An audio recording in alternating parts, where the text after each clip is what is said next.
Then we will move ahead. యోహాను సువార్త 18వ అధ్యాయము 33 నుంచి అంతం వరకు. John chapter 18 verse 33 onwards all the way through the end of the chapter.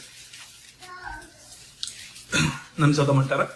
పిలాతు తిరిగి అధికార మందిరంలోనికి ప్రవేశించి యేసుని పిలిపించి, యూదుల రాజు నీవేనా అని ఆయనను అడగగా, యేసు, నీ అంతటి నీవే ఈ మాట అనుచున్నావా, లేక ఇతరులు నీతో నన్ను గురించి చెప్పిరా అని అడిగాను. అందుకు పిలాతు, నేను యూదుడనా ఏమి?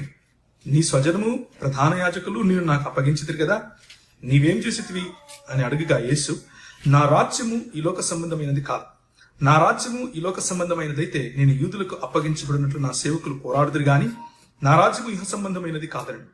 అందుకు పిలాతు, నీవు రాజువా అని ఆయన అడుగుగా, యేసు, నీవన్నట్టు నేను రాజునే. సత్యమును గురించి సాక్ష్యం ఇచ్చుటకు నేను పుట్టి తిని, ఇందు నిమిత్తమే ఈ లోకమునకు వచ్చి తిని, సత్య సంబంధమైన ప్రతి వాడును నా మాట వినునని.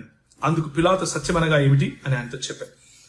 అతడు ఈ మాట చెప్పి బయటనున్న యూదుల యుద్ధకు తిరిగి వెళ్లి, అతని యందు ఏ దోషము నాకు కనబడలేదు, ఆయనను పస్కా పండుగలో నేను ఒకని మీకు విడుదల చేయు వాడుక కలదు కదా, నేను యూదుల రాజును విడుదల చేయుటకు మీకు ఇష్టమేనా అని అడిగాను. అయితే వారు వీనిని వద్దు, బరబ్బను విడుదల చేయమని వారి కేకలు వేసిరి. ఆ బరబ్బ బందిపోటు దొంగ. Let us look to the Lord in prayer for a minute. Father, we come to your presence.